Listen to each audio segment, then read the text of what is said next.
Greetings and felicitations, everyone. Welcome to the pre-show, which is going to go for about another minute and 45 seconds before we go live over on the YouTube channel. Let's see. Okay. Hold on.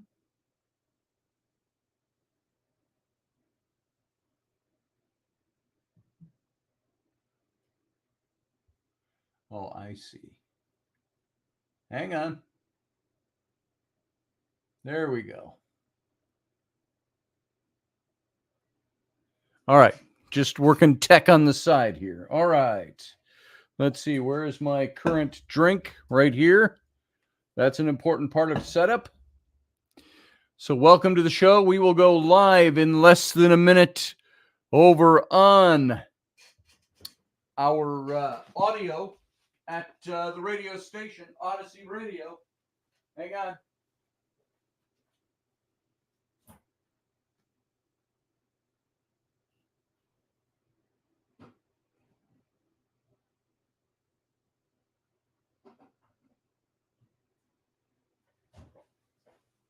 We're getting close. Getting close. Here we go. Okay, we're going to go dark. And we will be right back. So everybody sit tight. Be right back.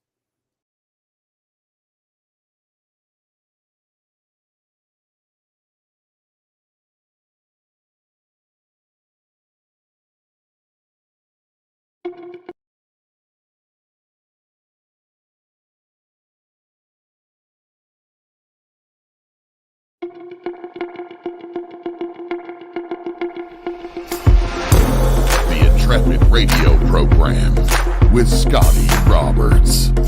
Intelligent talk.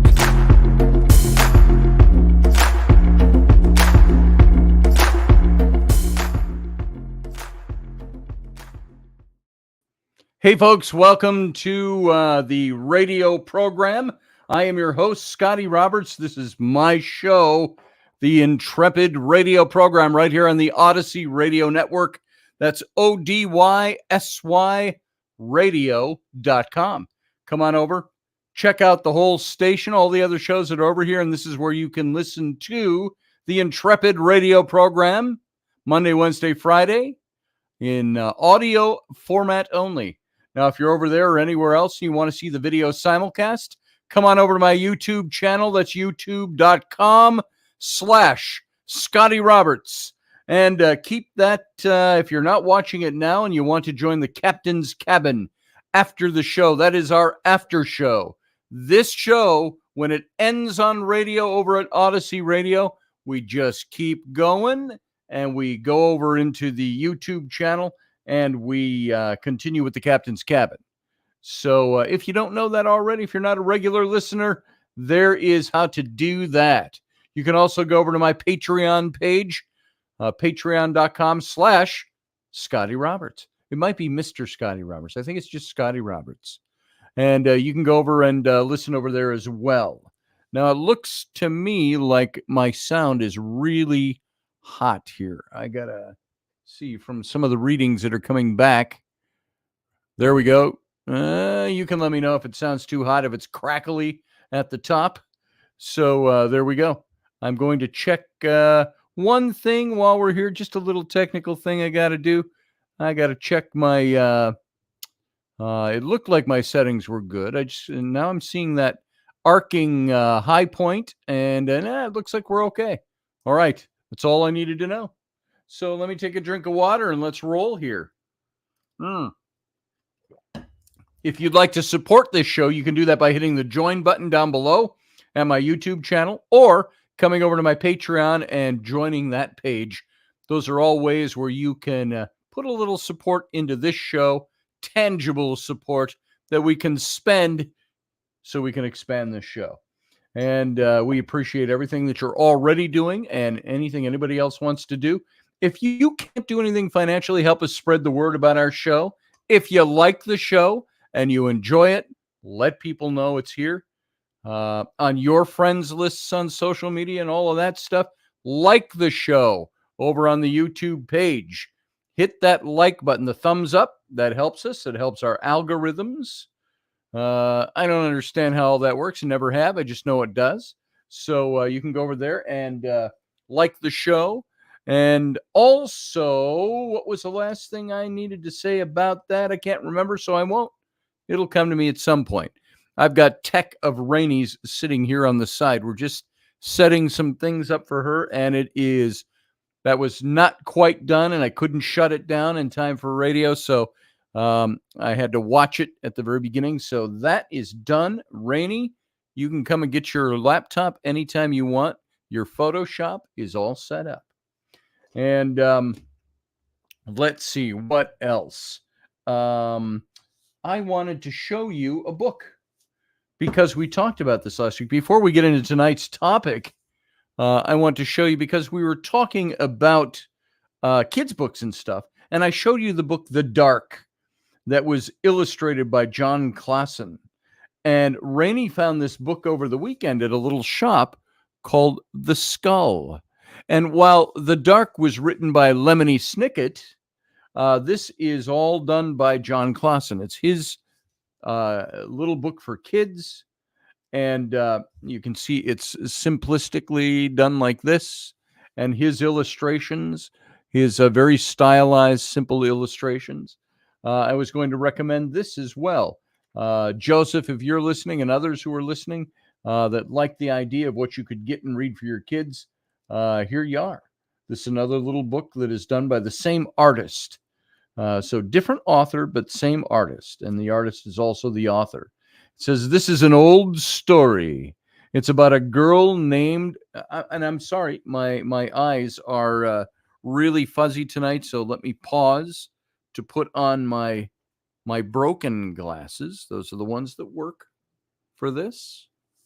Ta-da, broken. They lean to the side, as you can see. Let's see. This is an old story. It's about a girl named Otilla who runs away.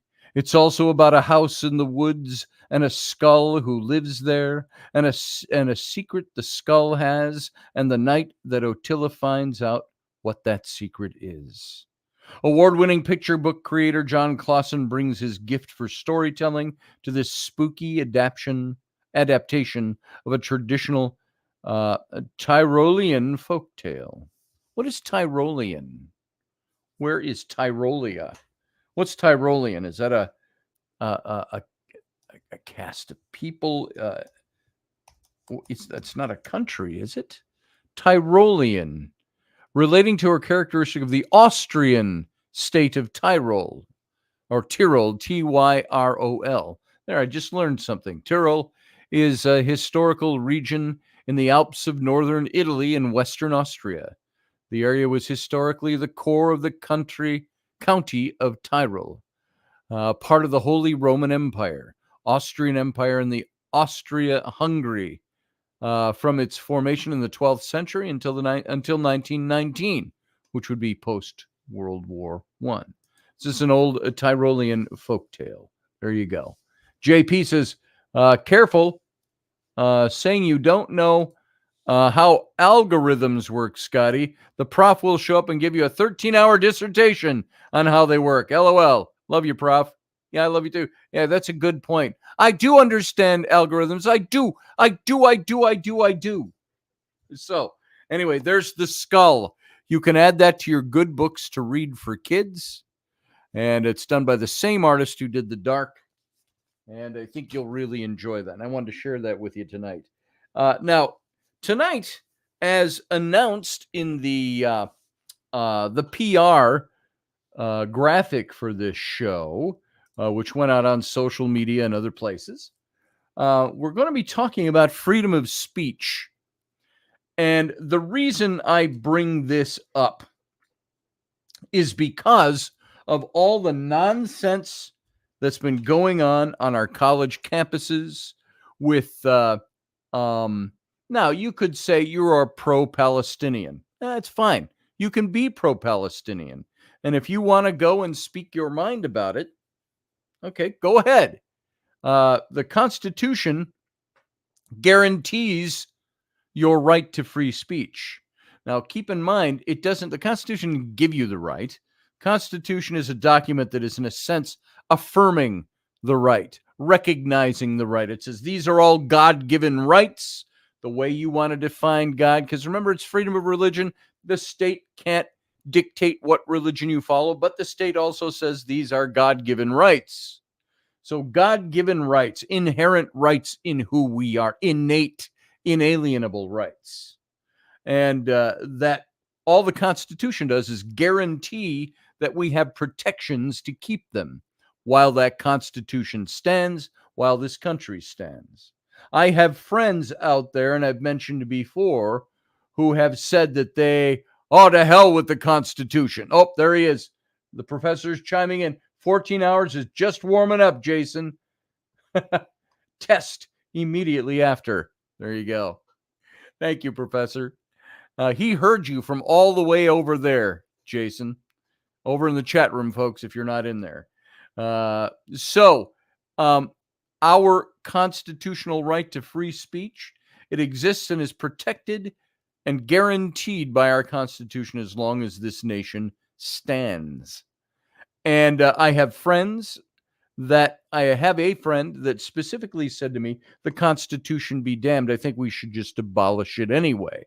And this all came up with the whole argument a couple of summers ago about the leaking of the Supreme Court's pending decision on Roe v. Wade. I remember that happened. It'll be 2 years ago this July. I believe it was 2 years ago. It wasn't last year, was it? No, it was 2 years ago. And the question of constitutionality came up. And should Roe v. Wade be constitutionally protected? Should it be part of federal law? Should it be remanded back to the states, et cetera, et cetera, et cetera? That was the big question. And I said at the time, everybody was caterwauling on that side of the fence that, our rights are being taken away. I have no right over my body. It's my body. I should be able to decide. And all the blah, blah, blah about that. And I said, the Supreme Court isn't talking about taking away your right to an abortion. It's remanding it back to the states where it belongs. It is not a federal issue. Well, it should be a federal issue, was the argument, because it involves everybody and the federal government should stand up. No, I said, they shouldn't. I said, look at your Constitution. Constitutionally, the Supreme Court is doing the right thing here. Well, then the response that came back from my friend, who I love, very cool person, said to me, well, the Constitution be damned. I think we should do away with it anyway. I said, is that what you seriously believe? We should do away with our Constitution? And then I was told, look, don't talk about this stuff with me on my wall. This is where I come to share my stuff. So we run into that other problem, which I mentioned the other night.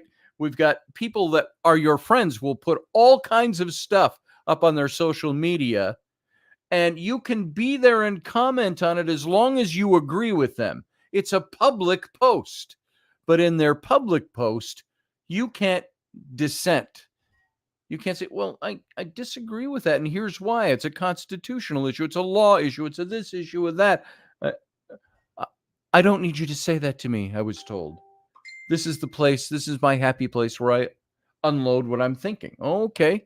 Well, then I know you're making that public, but I see lots of other people agreeing with you. I said, I just happen to be disagreeing with you on this point. But you don't want me to say that here. So, and I've run into that before. This friend of mine wasn't hostile about it. She was just talking about it. About other friends of mine, very hostile, that I would resist what they're saying. And it's not like, I am here to resist you and take you down. No, I try to be common sensed, or I try to at least be rational and polite and professional. You all know me. You know how I talk about stuff. The Constitution is worth taking a dirt nap for. There you go. Right on. Unleashed Jeremy Hansen says it like it is. Good to have you here, Jeremy, over in the chat room, folks. If you're listening just on radio alone, And so the Constitution, yes, you bring up a good point, Jeremy. The Constitution is something that people have died for and something we ought to be willing to defend to the death if need be. And I don't use that kind of rhetoric lightly. I'm not one, I would die for this. Well, I don't want to be put to that test anytime quickly. I would rather live for it and make it work and do everything I can to make it work. But if push came to shove, it's something that many have died to defend, and we should too. It is still the best operational form of government in the world. And I've got to put my nappy glasses on. Do you see what they're doing? Look at my face. They're leaning kind of this way, and it's because this arm is broken, and I've got it taped off, and I've got to adjust it just right. And my new glasses are going to be in sometime this week. Knock on wood. They look better. They'll feel better. They won't do this on my face. Makes my face look lopsided. And now we're going to. I mean, it looks like I'm Quasimodo here. That's what these glasses make me look like. Let me take a drink.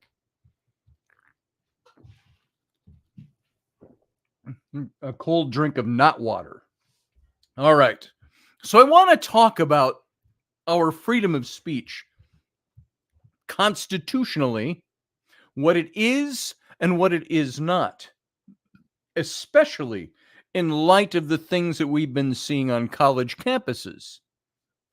I've got opinions on that I think are right and spot on. I think these colleges are getting payback in a sense for what they've taught over the last couple of few decades. I think they're seeing it come home to roost and being put to the test over it. And at the same time, you've got people protesting that don't understand constitutional law.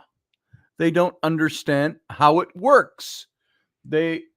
A lot of these people who are not students, who are in protesting, many of them, are immigrants from the Middle East, or people that are at least visiting from the Middle East that are behind these protests.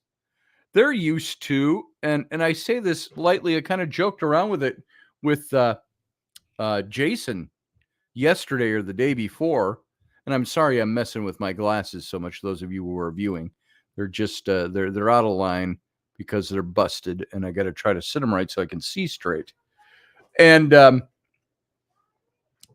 they are people that, as John Ward told me once, when I was in Egypt for the first time back in 2013, we had just had all that stuff go on at Tahrir Square, and there were bombed out cars there. We were staying in Cairo, about 2 blocks off of Tahrir Square, at an old hotel. And while we were there was unrest going on. There was Muslim Brotherhood marching down the street with the flags and all of that stuff that was going on. And all that was happening. And so we bugged out of Cairo real quick. But John said, you know how these conflicts start? He says, in these Muslim countries. He says a lot of it is somebody gets mad and yells at somebody, and somebody yells back. Then somebody shakes their sandal at them, and the other person throws their sandal at them.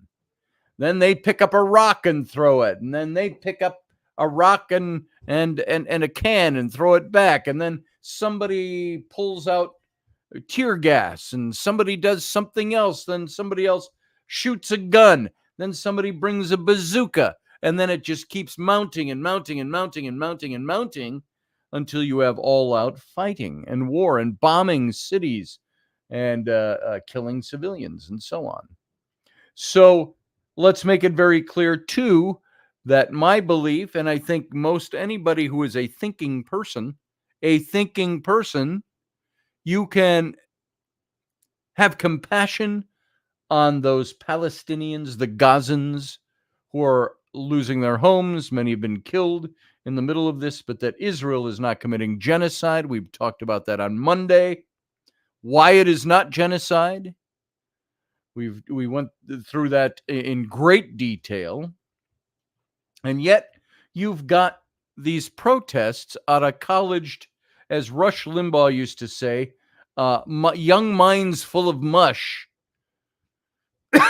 meaning they don't really know anything about what they believe yet. And if they do, it's because they've taken time to study it and research it. I think most of what you have going on here is not something that any of those people really understand. And the people leading it are the ones that come from the countries that throw their sandals and rocks and guns and so on, and they scream you down, death to America. There was some guy I saw, as a matter of fact, that was making a little bit of fun of it, but he was also doing parody. He came out in front of the lines of protesters with his stormtrooper helmet on, and he was protesting the Empire. And he stuck to the canon of Star Wars as he was doing it, and the people behind him, behind the fence, were getting really pissed off at him. And he says, "What? You don't like Star Wars?" And somebody knocked his helmet off of his head and stuff like that. And then the police came and said, "You can't do that here," so on, so on, so on. And it's worth looking up. It's a YouTube video he did on this somewhere. You can find it. I thought it was excellent, but I couldn't really make out what side he was on. I think he was on the Star Wars side of things. And he was making light of it, which was great, because you know what this is? This is a protest. And if they can protest, he should be able to come and make fun of the protest. And everything's all square and good and all's fair in love and war. Except the leaders of the pro-Palestinian, pro-Hamas group, they are the people who want death to everybody who doesn't believe in what they believe. And so it has led to all these questions then about civil rights. They're saying we have the freedom of speech. Well, you may have the freedom of speech, but here's the question. Are there limits to freedom of speech? Are there times where freedom of speech by the Constitution is not the same as following the rules of an institution? We've run into that argument with Facebook and the Silicon Valley social media giants that say, well, you might have freedom of speech, but not here in Facebook. We'll censor you if you want. And they have ways, certain things they have to house themselves as in order to be able to claim that. And I think these institutions fall under that as educational institutions. They are not owned by the government, and they can make rules and say, look, you got freedom of speech, but there are certain things you can't do on campus. You can express your freedom of speech, but up to a certain limit. You can't break into buildings. You can't do damage. You can't riot. You can't start fights, et cetera, et cetera, et cetera. That's Marxism 101. Silence the free thinkers. That's very true, Jeremy. So when you're saying that, what's the antecedent of your word that? Are you talking about the pro-Gazan and pro-Hamas writers, the Star Wars protester? I don't know which, when you're saying that's Marxism, what are you saying is Marxism? It's the way the Palestinians, the way the Hamas supporters from out of the country are coming in and trying to usurp is not the word I'm looking for, but attempting to protest under the way they want to protest instead of under the rules of the country. Anti-Israel crowd. That's what I thought you meant, Jeremy. So I wanted to look, because of all of this talk and all of this stuff back and forth. And by the way, congrats to Georgia for clearing out protesters off of their campuses. You've got the weak, lame, very liberal leftist state of Minnesota. University of Minnesota is now agreeing to meet with and talk with the pro-Hamas protesters at the University of Minnesota campus up here. I think they should do like the president of Georgia. Which institution was it? And he said, "We've got our rules. You don't follow our rules, you're gone." And they're taking names. They're taking the names of everybody who was arrested, and they're expelling them all. Not giving them a fair shake. They're expelling. You're done. Bye. We will not have this. You broke the rules of our campus, and you will not be here any longer. That's what needs to be done. Now, is that a violation of their freedom of speech? No, it is not. Because their freedom of speech is something that's established that the government can not take away from you or preempt in any way. But there can be the school you go to, the job you work, places like that that are owned by other people that can impose their own rules. As long as those rules do not take away your rights.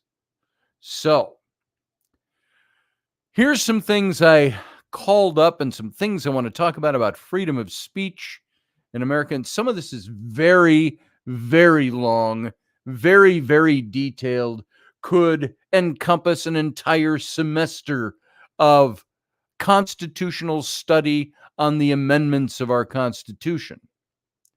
Because the freedom of speech issue is one that is widely debated as to what it's from, what's its original intent, what did it mean, what is it supposed to do, what are the limitations that are placed on it, that have to be placed on it, who are the people who can and cannot abide by it or use it, can there be corporate law that dodges First Amendment issues, and so on.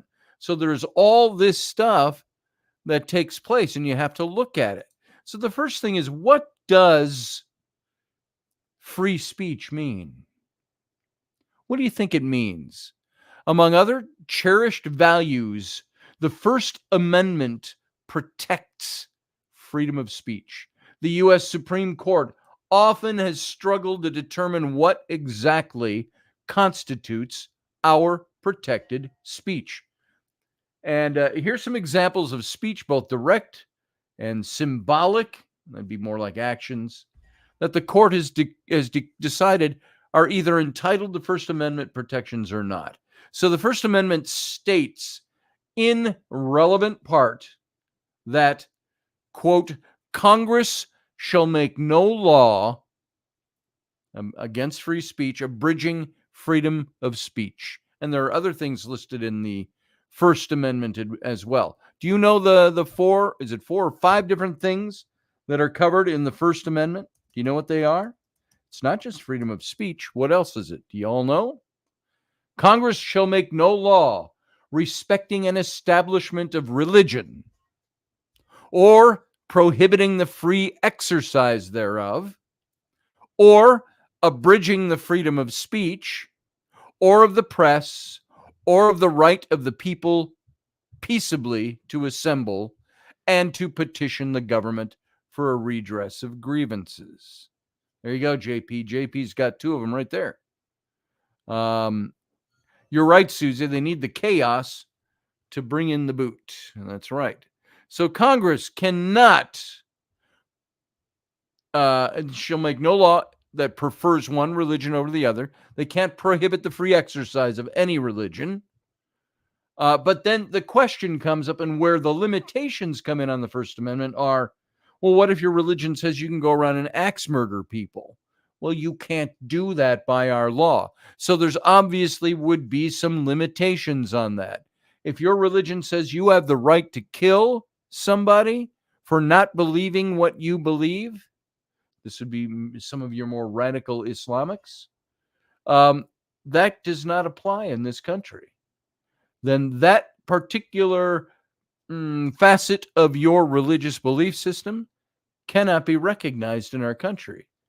And that is something you cannot exercise freely because it breaks other established laws and guarantees in the Constitution. You're right, Susie. That is just a cover. It's not really about religion. These people are being used, and they really will probably never realize it until it's too late. You're right. You're absolutely right. So that's what the Constitution says. So the freedom of speech includes these rights. 1, not to speak, specifically the right not to salute the flag. Now, these are things that are inclusive in your free speech. You don't have to salute the flag if you don't want to. That's your right to free speech. That was established in West Virginia. You can go look these up if you want, write them down. U.S. Virginia Board of Education versus Barnett in 1943. The freedom of speech includes the right of students to wear black armbands to school to protest a war. Students do not shed their constitutional rights at the schoolhouse gate. That's Tinker versus Des Moines in 1969. People that were protesting the Vietnam War. You have a right to free speech to express that. The freedom of speech includes the right to use certain offensive words and phrases to convey political messages. That was in Cohen versus California in 1971. You can use offensive words to convey your political message. You have the right, the guarantee under the free speech, to contribute money under certain circumstances to political campaigns. And there are limitations on that. That was Buckley versus Vallejo in 1976. You have the right to advertise commercial products and professional services with some restrictions. And that was established in Virginia Board of Pharmacy versus Virginia Consumer Council. And the Bates, that was in 76, Bates versus State Bar of Arizona in 77. Now, of course, some of the restrictions in advertising, you can imagine, without them being listed here, the Constitution guarantees the right to advertise your commercial products, but you do not have the right to misinform the public about your product. You do not have the right to incite violence. You do not have that. So all of these. So now, the freedom of speech does not include the right to incite imminent lawless action.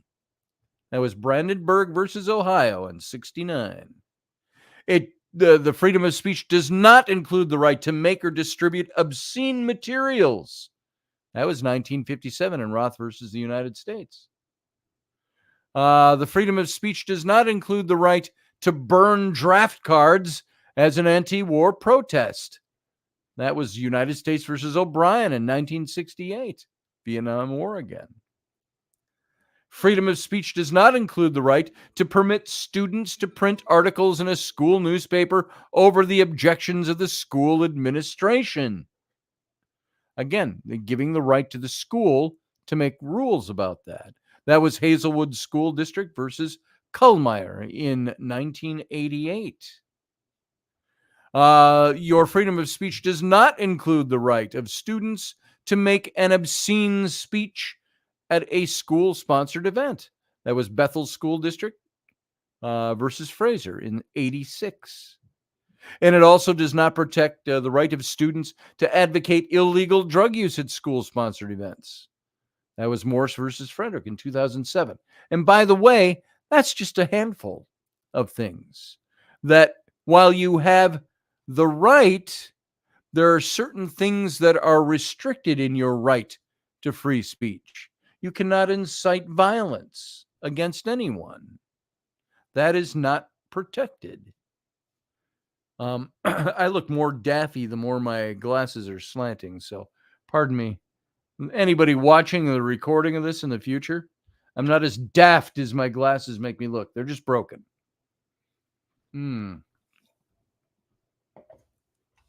Let's move on to a couple of other things here. There's 7 things I've got here that are things that you need to know about the First Amendment. Okay? Let's go through those. And I've got a ton, a veritable, and this bill is 48,000 pages. It's kind of like that. I'm talking about, this is from the Free Speech Center, Middle Tennessee State University. 7 things you need to know about the First Amendment, which says Congress shall make no law respecting an establishment of religion or prohibiting the free exercise thereof, or abridging the freedom of speech, or of the press, or of the right of the people peaceably to assemble and to petition the government for a redress of grievances. Now, number 1 of these 7, the 5 freedoms the constitutional amendment protects: speech, religion, press, assembly, and the right to petition the government. Together, these 5 guaranteed freedoms make the people of the United States of America the freest people in the entire world and the history of mankind. That's the first thing you have to know. All of those things in the First Amendment are things that nobody else has. They may have forms of it, or 1 or 2 of them, or a couple, or whatever, but these are things that only the United States gives you in our founding document and the amendments. It protects all of these things, and it makes the people of the United States of America the freest in the world. That's the first of 7 things you want to know. And Joseph, I just see you popped into the chat room. I had mentioned early on in the show, specifically for you and anybody else who's listening, here's one more good book. This is by the Artist of the Dark, by John Clausen, The Skull. My wife just picked this up. It's a book he wrote instead of Lemony Snicket this time, and it's got all of his great illustration work in it. So stuff like we saw in The Dark. So that's a good one. I wanted to bring that to your attention and everybody else's. The Skull by John Clausen. There you go. And he didn't pay me to announce that. So that's just me. So let's see. Before number 2 of the 7 things you need to know about the Constitution, about the right to free speech, the First Amendment. Before agreeing to accept the Constitution, the founders of our democratic republic demanded that these freedoms be protected by an amendment to the original document, the First Amendment, because they didn't originally appear. And they went back and had to write these things in as an amendment. So, deef, you say, daft. Susie Q, daft. So, they weren't there originally, and they were written into this amendment. It's not that they were overlooked. It's that they hadn't been expressly spelled out. And so the founders said, these things have got to be expressly spelled out. And that's what they did. All right. Glasses falling off my face. Sorry. All right. 3, there is no legal age you have to reach to exercise your First Amendment rights, your First Amendment freedoms. There's no legal age limit. They're guaranteed to you the day you are born. There's also no citizenship required for First Amendment protection. If you're in the U.S., you have freedom of speech, religion, press, assembly, and petition. If you didn't know that, even with all the immigration nonsense that's going on, anybody who's in this country is recognized as having the right to free speech, the right of religion, the right of the press and assembly and petition. That's all there. It doesn't say you have to be a citizen for that to happen. Number 4, the First Amendment is neither left-wing nor right-wing. For all of my left-wing friends that think it should be done away with, it's not a left-wing or right-wing document. It can be used to push for social and political change or to oppose change. The First Amendment is everybody. It's for everyone. Number 5, the First Amendment protects us against government limits on our freedom of expression, but it doesn't prevent a private employer from setting its own rules. There you go. So these private institutions, They can have their own rules about the right to assemble, about the right where you can assemble, how you can assemble, how much noise you can make, etc. Oh, I thought it was great. It was great political justice, I think. I posted an article on my social media today how a graduate student, well, first, let's back it up. There was a giant jumbo screen erected at UCLA that confronts the student radicals nonstop with grisly footage of Hamas's October the 7th atrocities. And they're playing that on a large screen. It looks like this thing is at least 20 feet across, if not just a little bigger. They've got this set up outside the protest area on the campus, and this is their counter protest to the pro-Hamas protesters, and they're playing 24/7 the grisly videos that were taken when the IDF came in and found all the people killed, babies massacred, husbands and wives killed in bed with their children, the killing of videos obtained from the Hamas terrorists who came in and took videos of what they were doing, of the music festival slaughter. It's all being played. And from the article, a graduate student named Kai from the pro-Hamas camp told the Wrap, the news source, a bunch of Zionist counter-protesters, most of which are not students, had a big fundraiser and brought this screen and set it up. They're trying to basically blast us with noise and disrupt us. Now, the noise Kai's referring to included the sounds of Hamas terrorists gunning down unarmed civilians and their subsequent boasting over body counts. The visuals Kai apparently found disruptive included footage of Israeli children shot up and scattered across bloody floors by the very group that the student professors now want shielded with a ceasefire. And I think it's poetic that is playing there. And those protesters, many of them don't even know what they're talking about. Many of them aren't even students there. They get to watch that 24/7. So, and it's being protected. They can't go over and bash it out. So, what does Field Guide say over in the chat room? These damn protests need to stop. They were throwing grenades in New Orleans the last few days. Yeah. Well, I like that the cops in Georgia came and got everybody out of the one hall that they took over and barricaded. And there was somebody complaining to the news department that they're not letting us bring in food to our protesters inside the building.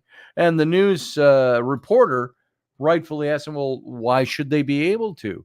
They've broken the rules and they've taken hostages, soft hostages, they call them. They've taken hostages. They won't let people leave the building, and they've destroyed property, and they've broken the rules of the institution. And now you're complaining that they're not letting you bring in food? That's ridiculous. It's not a very well-planned revolution, is it? So, yeah, they're paid radicals. You're right, Steph. So, going back to our 7 things you need to know. Oh, I got the last one in. No, I didn't.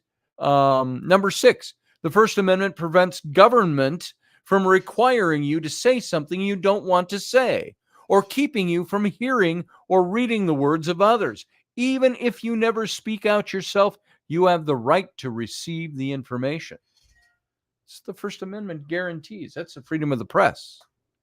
And the students, number 7, students have the right to pray in America's public schools as long as there's no disruption to school operations and no government employees, teachers, or coaches are involved. That's what that was all about when I was going to middle school back in the early 1970s. That was a big issue in our social studies class. So speech, What does the First Amendment say about freedom of speech? Can speech be restricted? Can it? And if so, when? And in the First Amendment scholar, a First Amendment scholar explains what sorts of speech are protected and where free expression might be limited, and why freedom of speech is a core American belief, almost a kind of secular religious tenet, in an article he wrote on the constitutional faith. So I'm not going to get into that. There's some links I have here for some of these things here. How about the freedom of the press? How did freedom of the press come about? Are there restrictions on freedom of the press in this country? The way this core freedom is developed in law are things that you can read about. Again, I said all of these points covering the First Amendment. We can read the First Amendment and let it stand as is, but it would take weeks. It would take a whole semester of constitutional study to go through all that has happened revolving around just the First Amendment alone. Then you move on to the second. So constitutional studies is pretty involved. And the founders left it that way on purpose. You guys got to figure this out. This is what we're telling you need to do. You got to figure out how it works. So, in quotations from one court ruling, freedom of expression upon public questions is secured by the First Amendment, so that debate on public issues should be uninhibited, robust, and wide open. And as Susie hinted at a little earlier, who are the ones that are trying to restrict people from expressing their minds and expressing their freedom of speech? It's generally those on the far left that want to dox, that want to cancel culture people and not allow them to speak at institutions and places like that. So religion, how about religion in the First Amendment? The First Amendment introduced bold new ideas to the world that government cannot and must not impose a state religion on the public or place undue restrictions on religious practice, but must recognize the right of the people to believe and worship or not believe or worship as their conscience dictates. There's a First Amendment scholars overview makes clear the many aspects of our religious freedom, saying that bold constitutional experiment in granting religious freedom to all remains in place and intact and in progress in the United States. What about the right to assembly? Can they say that Trump cannot have a rally? No, they can't. There might be rules that say, well, our civic center doesn't allow a political rally. They can do that. They can make rules like that. That's not violating freedom of assembly or the First Amendment. So our right to gather in peaceful public protest, in marches, rallies, other assemblies, is another core freedom that's guaranteed by the First Amendment. As a First Amendment scholar says, First Amendment free, and I'm glossing over who it is and details because it's getting into the deeper articles here, which I'm not doing. Just giving you an overview. First Amendment freedoms ring hollow if government officials can repress expression that they fear will create a disturbance or offend people. Unless there's a real danger of imminent harm, assembly rights must be respected. We see a lot of that is being violated, but not by the government. It's being violated by institutions. Do they have the right to do that? Is the big question. Then the right to petition the government. This least known First Amendment freedom is nevertheless crucial to our democratic republic, our form of government. Petition is the right to ask the government at any level to right a wrong or correct a problem. Now, mind you, it's not mandating that the government actually do either of those. It's saying you as a citizen have a right to redress your grievance to the government. No matter what the outcome is, you've got the right to do it. No matter what people think of you or your issue, you have the right to redress. The right of petition works in our government. And there's different places you can go and find out more about these. Again, these are such overviews because there is so much detail on all of this. And when you start studying it, you can go as deep as you want to go, or you can go as shallow as you want to go, or as ankle deep versus neck deep in some of this stuff. Ankle deep is just knowing what your rights are. So freedom of speech in the United States. We've got just what do we got? 5-ish minutes left on the radio station. Then we'll pick this up in the captain's cabin. Remember, when we're done on radio, all you radio listeners, you can come on over to the YouTube channel and you can join us in the chat room and we'll talk more about this. We can take your calls over there as well. In the United States, freedom of speech and expression is strongly protected. An expression is strongly protected from government restrictions by the First Amendment to the United States Constitution.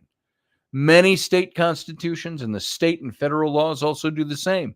Freedom of speech, also called just simply free speech, means the free and public expression of opinions without censorship, interference, restraint, or repercussion on an official level by the government. The term freedom of speech, embedded in the First Amendment, encompasses the decision to say as well as what not to say. The Supreme Court of the United States has recognized several categories of speech that are given lesser or no protection by the First Amendment, and has recognized that governments might enact reasonable time, place, or manner restrictions on speech. The First Amendment's constitutional right of free speech, which is applicable to state and local governments under the incorporation doctrine, prevents only government restrictions on speech, not restrictions imposed by private individuals or businesses, unless they are acting on behalf of the government. And this is one of the big things, if you notice, that came up with the big social media Silicon Valley giants, Facebook, Twitter, when it existed as Twitter, some of the others, that they're saying, well, these were rules imposed by the privately owned corporations, that they had a right to impose their own rules. Well, what was this last? It prevents only government restrictions on speech, not restrictions imposed by private individuals or businesses, unless it is found that those private businesses or individuals are acting on behalf of the government. And that was one of the big things that came out, was how much FBI, Department of Justice, governmental tampering behind the scenes was being used and imposed in censoring people on these public platforms. Well, if they found out that the government was behind it, changes. It's a whole new ballgame. It's not just the private corporation that's telling you what you can and can't say. However, it can be restricted, free speech, the First Amendment, by time, place, manner, in limited circumstances. Some laws might restrict the ability of private businesses and individuals from restricting the speech of others, such as employment laws that restrict employers' ability to prevent employees from disclosing their salary to coworkers or attempting to organize a labor union. So the First Amendment, the freedom of speech right, not only prescribes most government restrictions on the content of speech and the ability to speak, but also protects the right to receive information, to take it in, to be able to hear it. It prohibits most government restrictions or burdens that discriminate between the speakers, which we see a lot of nowadays. It restricts the tort liability of individuals for certain speech. Tort is this. It's a civil wrong that causes a claimant to suffer loss or harm, resulting in legal liability for the person who commits the tortious act. So tort law can be contrasted with criminal law, which deals with criminal wrongs that are punishable by the state, while criminal law aims to punish individuals who commit them. So that's the difference. That's tort law. So, and a lot of this applies to amendments. Some of the no protection by the First Amendment include obscenity, the Miller test. You got to look that up. Look up the Miller test on obscenity. The court's test for determining whether speech or expression can be labeled obscene. You got to see what the prescriptions are for that. Fraud, child pornography, imminent lawless action, advertising, et cetera, et cetera, et cetera. And I got to end that there for the radio audience because we got to get out of here for you guys. If you want to join us in conversation over on the Captain's Cabin, come on over to my YouTube channel. That's youtube.com/Scotty Roberts. And you can join in on the conversation over there. We'll go for a little bit in our after show and talk about this. But right now, we got to get our butts off the airwaves over at OdysseyRadio.com. So radio listeners, live long and prosper. Join us every weeknight at 9 p.m. Central Standard Time, 10 p.m. Eastern. The Intrepid Radio Program, a Scotty Roberts Productions broadcast.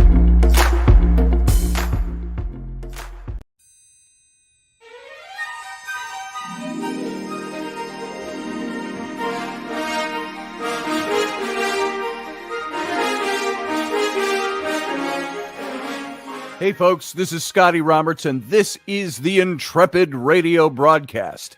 I've been broadcasting for about 20 years now, covering such topics as science, politics, the paranormal, weird science, weird world history, archaeology, and the paranormal. Everything from ghosts to cryptids to creepy things that go bump in the night. So every week I bring you 3 new episodes. Come and join my channel and also be a patron to this site. So see the details below, and we'll see you here.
Dave, I love you, brother.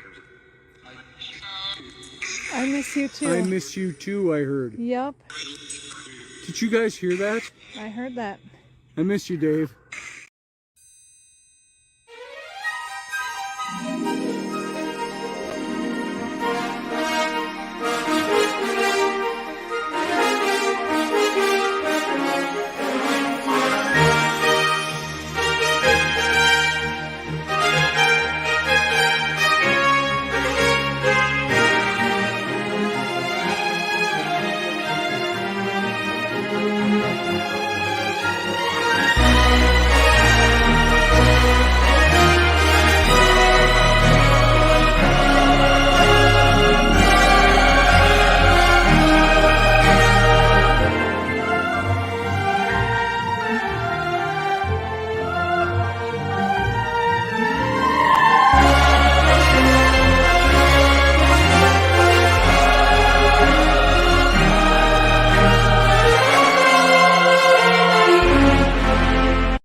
Well, and welcome to the captain's cabin, swab me decks.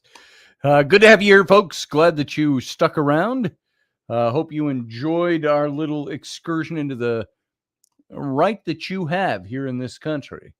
The First Amendment, your right to free speech, your right to press, your right to petition your government, etc.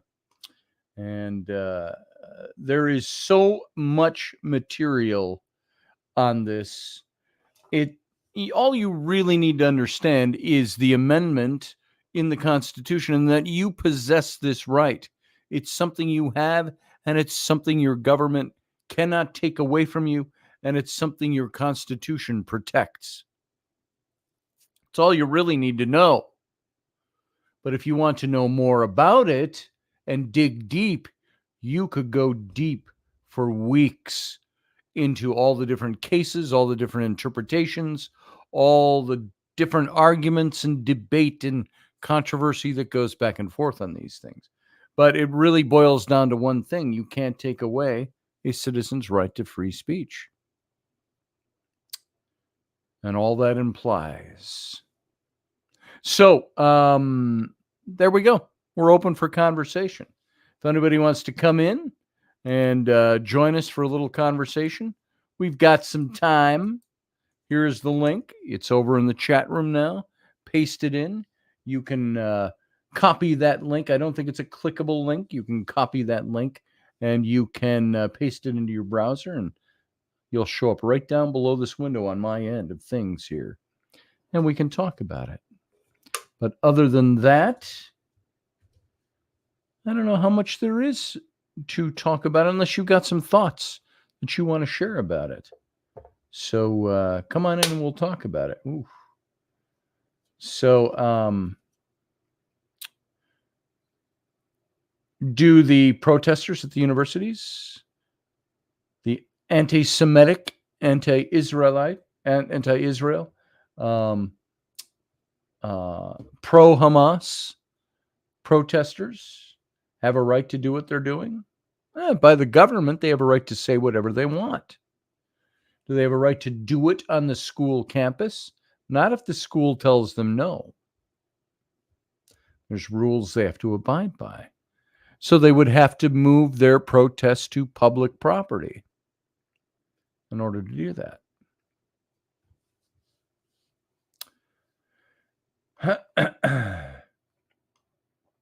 I've got both as well, Elderberry. Hardback and a paperback copy of the Constitution. I had a pocket Constitution I can put in my pocket. It's kind of like, oh yeah, well here, let me pull out my pocket Constitution. And it was a little book, like one of the, here, let me look that up for you. And so it's always handy to have when you're in those heated debates about constitutional rights with people. It's good to have that. So what's on everybody else's mind? This is the let your hair down part of the show, the quieter, gentler part of the show where you can all call in and talk. Oh, look, we got Field Guy. Let's get Field Guy in here. How you doing, Fieldy? Good. Is this thing on? It's on. Oh, okay. My Just the laptop voice is reset. on.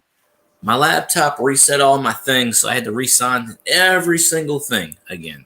Do you not have makeup on tonight? Makeup. Oh, there you are. Oh, I yeah. thought you weren't showing your face because you hadn't done your makeup this evening. I need some.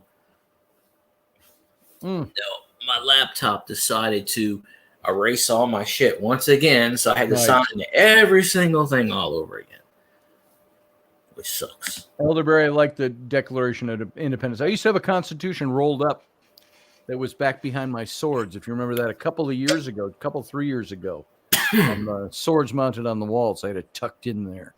It's sitting around here somewhere.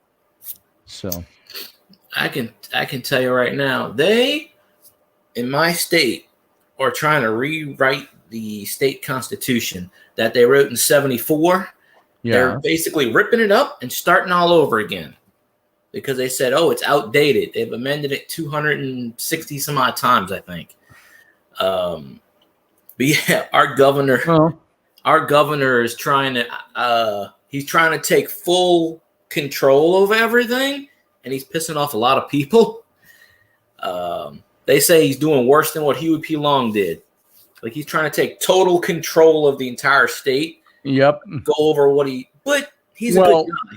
I would hope that the state of Louisiana has its protections in place that, well, like our Constitution, you cannot change or mend the Constitution without, I believe it's 2/3 vote in Congress, joint houses, I believe, and it's got to be ratified by 2/3 of the states in order for it to pass. And that's a pretty hefty deal. You try to get 2/3 of Congress to agree on anything, let alone 2/3 of the states on top of that to agree. Then you're going to have a mountain to climb. These idiots in Congress is trying to get rid of our Speaker of the House, who is from Louisiana, by the way. They're trying to kick him out because they said he agrees too much with Democrats. I'm like, that's their reason. You know, you can't kick somebody out because they're one political party or another. Yeah, I don't get that either. But the lady came out and said that. What's her name? Marjorie, that one. Taylor Greene? Her. Psycho lady. Yeah. I like her. I think she comes across psycho. You know why? It's like the old adage that says any woman who is in control and asserts herself in business, what do they refer to her as? A bitch. And I think that's the way she comes across to people. She's very strong. This is my opinion of her. I've listened to the things that she says. I've heard all the criticism. I thought maybe she's just a whack. And I listened intently to the things she puts forward, and she's not off the mark. She's right on the mark. She just delivers very strongly. And so I'm okay with her. I might not agree with her on everything, but I don't think she's too wacky. I think she's expressing things very well. And we need more people to be like her, is what I think, on the right. So that's my opinion. So I don't know too much of her. I just know I just know she acts crazy. But hey, if she does good things, I'm all for it. But and she does all right. All she does is give George Takei fodder, and I don't really care. He's an idiot. Oh, Sulu, yeah, he blocked me. He's blocked me on social media. I told him. Oh, really? Oh, probably his handlers. I doubt he's in there. I don't know. I take a look at things. He's one of those guys that never answers anything. He puts up stuff to stir the pot. Yeah. At least when I put up things to stir the pot, I answer people. And I talk to people and I converse with them. George doesn't do that. All I said was he's a flaming homo, which he is. That's all. And I got banned. That was it. I'm like, that's all it took. Oh my God. I just commented on one of his posts. You're a flaming homo, and I got banned. I'm like, okay, I'm telling the truth. Oh my. Oh my. Yeah. That's Not necessary to yell out at George Takei, but okay. Well, that'll saying something like that on his channel probably would get you banned. Yes. So, It should I be on mean, his tombstone. I don't know. There's probably better ways to, and pardon the pun, to flame George Takei on his page than calling him. I don't flame know. him all the time on his page. I've just never called him a homo. So, Well, Steph has a plausible theory here. Because that shouldn't matter. She thinks that they could have pushed sensitive material into Johnson's phone computer. They were doing data grabs in lots of areas. He was Stingray or Dirtbox. I don't know, Steph. All I know is I've heard a couple weeks ago, I heard Mike Johnson talking about why he voted for something. He says, you can't always have everything you want. And if you're always pushing for what you want 100%, you're going to get nothing. He says, and sometimes you have to vote for the compromise. That's fair. And there's truth to that. But I think we have had too much compromise out of the right. Yes. And the right needs to start standing up and saying, no way. They need to look at Biden and say, don't. I mean, I don't know. You know, I'm a firm believer that opening your opening day of your first congressional session as a new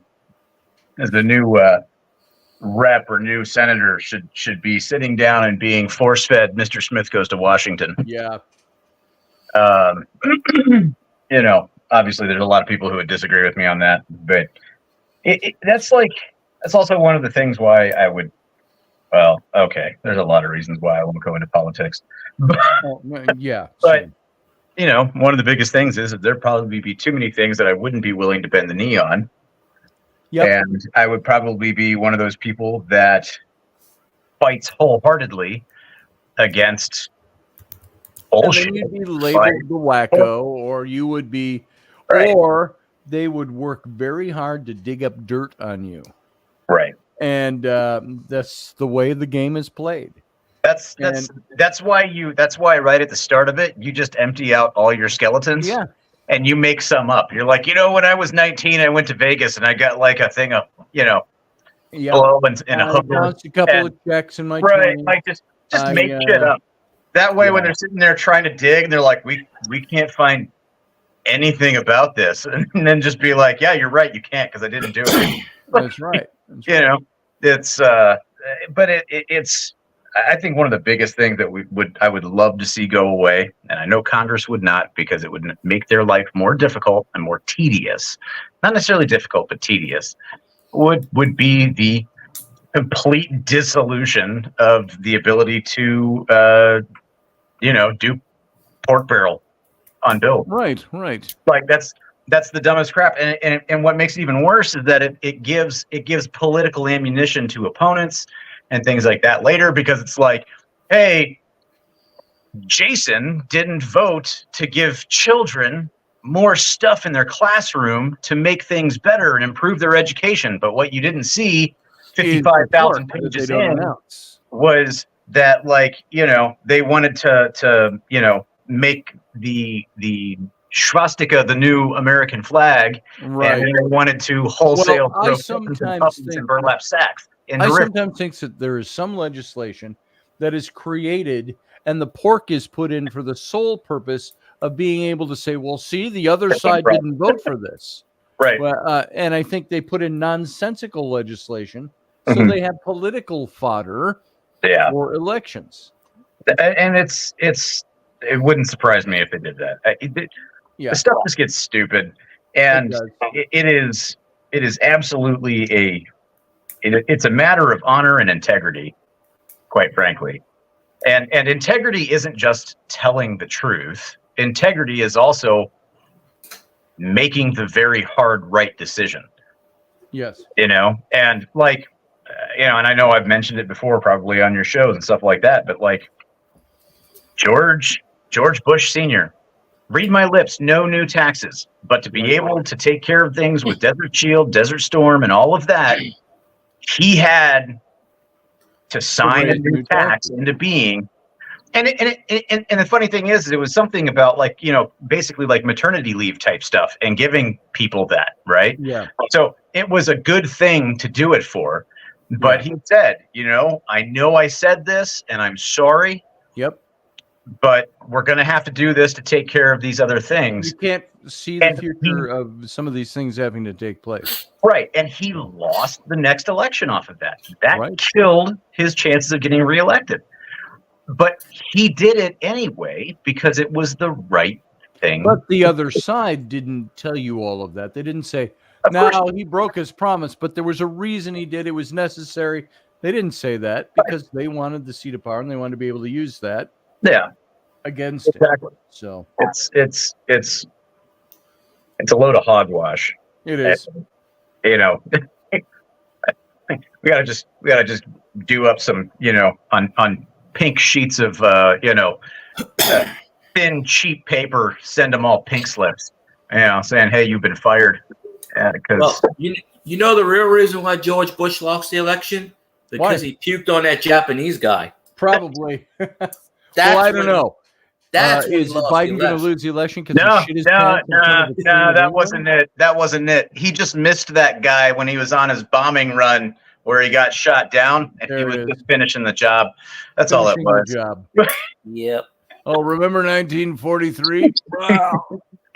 No, I can't. He almost died in his plane in World War II. Huh? He almost died. He ejected out of his plane. He came that close to dying. Think about that. Yep. The Mandela effect in full motion that time. He came that close to being eaten, actually. By Shaqs.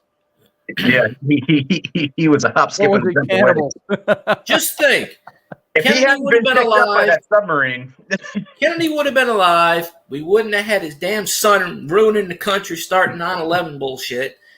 The world would have been better. There you go. That is certainly one way to look at it. I hope to God that's not your actual opinion on it, but that's as far as I'm going to go with it. That's why I said that the way I did. No. I mean, field guy, because yes, that's why I responded to him the way I did. Yeah, that is certainly an opinion. Having been someone who's been boots on ground in both locations that came after that. Yeah. Yeah, I don't believe that at all, field guy, by the way. I hope you don't. That's he's quiet. I believe what I believe, but I don't. It's just an opinion. You can believe what you believe. You absolutely can. Absolutely, it's like they say. Opinions are like assholes. Everybody has one, and everybody's entitled to their own wrong opinion. Not right. It may not be right or wrong, but it's still an opinion. Elderberry, what kind of hat can I get JP to make for me? I need a new fedora. Get in line, brother. Nothing at the moment because I've shut down all of my hat making until I get to St. Louis. He's got to get reestablished after his move. Yeah, so before he does that, that's gonna take a minute. But once I'm back up and running, I'm sure you will know because I will probably mention something in general conversation with Scotty. Yes, definitely. So there's something that keeps popping into my head that I want to say and talk about, but then we talk and I take off and I can't remember what I wanted to bring up. It'll come to me. So you'll remember it. We just need a filibuster, and then you'll think of it. Yeah, that's it. So come on, Professor Bob. I know the filibuster. So I can jump off. The Dems want to get rid of the filibuster now. We know that's coming. And if we lose another seat in the House, they'll get it. There's a reason why that mechanism was put in place. Yep. And oddly enough, we have two senators. One of them did a complete 360 kind of spin around thing after Trump endorsed him, and he threw Trump under the bus. And then we have another senator, John Kennedy, who's like goes I after like John everybody. Kennedy. I like John Kennedy. Yeah, he goes after every single person and calls them out. And they go, "Oh, I don't know the answer." And it's like, And he's cool about it. That's the Mhm. that's the cool thing about John Kennedy. So, can I ask you a question? Can you talk to me about Yeah. Article 5? What does Article 5 say? Article Oh, you 5 is going to don't be very know? different depending on what you're talking about. Yeah. Because if you're talking about NATO, That's different. Yeah. call Poland, because those guys They are were talking chomping about at the the bit. Constitution. oh, so. I swear. Oh. You go on C-SPAN and you can see John Kennedy grill everybody. Oh, It's yeah. freaking awesome. So you want to be a justice on the Oh. Supreme Court and you don't know I what just- Article 5 is? I just remembered something. Speaking of Article 5 of NATO and Poland, Yeah. Scotty, as a history guy, you will appreciate this. All right. All right. So, Make me you appreciate know, it. a whole bunch of people in NATO are getting the F-35 Lightning, right? Because the multiple nations got in on the project and all that. So Poland is getting the F-35. And all of the different countries, they don't necessarily call it, the F-35 Lightning. They all have their different names for it. And that's how it's always Okay. been, right? Right. Right. Poland has decided, and they did this by public vote in their country. And a little They are- initiative and referendum there. They are naming the F-35 for their Air Force the Hussar. Okay. You don't know about the winged Hussars? No. I have no idea what that means. The Oh, God. Hussar? Okay, the one of the have you ever heard of the band Sabaton? No. Okay, they're a kind of a metal band, but all their songs are about like historical battles and Oh, okay. so the winged Hussars, right? The Prussian army, because way back in the 1630s, Right.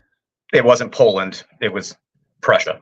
Right. Right. And so 16, I don't know, somewhere in the 1630s, maybe 1631, 1638, I can't really remember right now. But Vienna is besieged by Ottoman forces. This is the Ottomans Okay. are moving west, right? Trying to go into Europe. All right. So they're besieged. They're at Vienna, right? Because it was a big walled city, and they'd been shelled. They'd met them on the field of battle outside the walls. It's just Vienna was taking it hard, right? And like they were hanging on by a thread. Now they had reached out to all of their allies and everything like that, and they'd reached out through Rome and all of that, trying to get assistance. And then like Gandalf and the riders of Rohan on Yes. the third day out of the east, Yes. the Prussian On the morning of cavalry the shows third up. day, look to the east. Well, there's something. I'm just looking at something here. Now, I thought you said thesaurus, like Hussars. thesaurus. Yeah, And so Hussars. I didn't know. Now, I have heard about these guys, but I didn't know a Yeah. damn thing about them. So I just looked it up. The Polish Hussars, alternatively known as the Winged Hussars, were a heavy cavalry formation active in Poland and in the Polish-Lithuanian Commonwealth from 1503 to 1702. Their epithet is derived from large rear wings, which were intended to demoralize the enemy during a charge. So, not literal wings, of course. They their were formation. they were physical wings that came up off of their breastplates. So you'd have like the breastplate and the back plate for the armor. Oh, hold on. It literally was harnessed to that. Oh, It came sure. up off I their see back. it They were right here. feathered and ornate, and they rode into battle. That's why they were as the winged hussars. There Hussars. you go. So they have decided to name their F-35 the Hussar. The hussar. Nice. I've got some cool looking pictures, paintings of what these guys looked like here. Let's see if I can choose a good one. It's pretty epic. It's epic. When you get a chance, go onto YouTube and look up Sabaton, Sabaton, and the Winged Hussars. They have a whole music video for it. The song is awesome. They're like a European band. They're really, really awesome, and it's great. They're really fun to listen to, and it's a good song. Now, this is the way they're illustrating them here. They came up off the saddles. It looks like the way they're showing these paintings of them charging. They were part of the shield system of the horse, but came up off the saddles. This guy doesn't look too intimidating to me here. A recreation of one. Looks like a Roman. I've seen them depicted both ways, where it comes off of the saddle, like or it comes off of their actual the armor that they wore. Yeah, it's I've seen it both ways, and I'm not entirely sure, but it's it's and they came in like the cavalry. Don't know by looking at some of the paintings that I would go, ooh, they've got feathers. They would have to be pretty impressive for them to work the way there's some paintings that look just too damn fantastical or fantasy for you to go, I'm sure they weren't that big. And they weren't, and I can't show you much, folks, without, I could share my screen. I suppose that'd be the easiest way rather than try to find one to share. But here, look at this. Share screen. Here is your hussars. And they look like this. So yeah, that's a bit dramatic, right there. Like here, that's this one's a bit dramatic. Right there, because it's got all the flame, but it's not too out of line. But then you've got your, you had this one that's a reenactor like this, and I looked at that and I went, oh, that doesn't terrify me too badly. That guy. There was one, if you go back to the search page. Yeah, if you go here, the center of the screen. This one. Yeah. So if I open this image up. Yeah, got kind of that look. Riding into battle against you. I suppose, different times. Right. Now I'd go aim for the wings. But they routed the Ottomans. Yeah, and, that's true. And saved the day, like Rohan and Gandalf. Yes. The Rohim. Yes. There you go. Now this is not what was the guy Angus McBride who did all the the military artist. He did all those books. They're paperback. They're about a 1/4 inch thick, most of them. The different military groups down through history. He did all the paintings. I would love to have his job. I would love to do that kind of stuff. But I don't know if he's still around. I think he passed away, but because we were collecting his books 20 years ago. Yeah. And they weren't new then. But he did this kind of stuff. Like if you look up Angus, I don't know if he spelled it with an IS or a US. US is the way. Angus McBride. Let's see if we can. Yeah, here. His illustrations looked like this. He had this look about all of his stuff. This is his style right here. So, Angus McBride, a fantastic military artist, historical military artist. Yeah. So, loved his work. And he did a lot of these types of illustrations, which is on white, no backgrounds, just to show what uniforms looked like. Well, how did I wonder if he has anything of the hussars. He might. Let's see. Angus McBride. Here's an Angus McBride. And the hussars. Let's see. Open that image. So there's one of his illustrations of the winged hussars. So, yeah, the books he did, all books that had this kind of look to them. They started making. They all had the red stripe. A different publisher started doing them all, Yeah. and his stuff is just fantastic. And I'm just curious to know now if he's still alive. I don't know. Angus McBride. Let's find out. Google Video will tell you. right? Let's just give it a look here. Yeah, he died in 2007. Oh, okay. He's been gone for a while. Hmm. So Well, we'll reanimate him. Oh Lord. there you go. Give him a Now, shot. I'll just take over. I'll start. doing it. Zombified. Can we Great can we illustration. reanimate Ronald Reagan? Wish we could. Yeah, we could clone him. Why not? There. We have his DNA. Oh, nice. You know, they sent a bunch of DNA to the sun recently, George Washington and a few other presidents.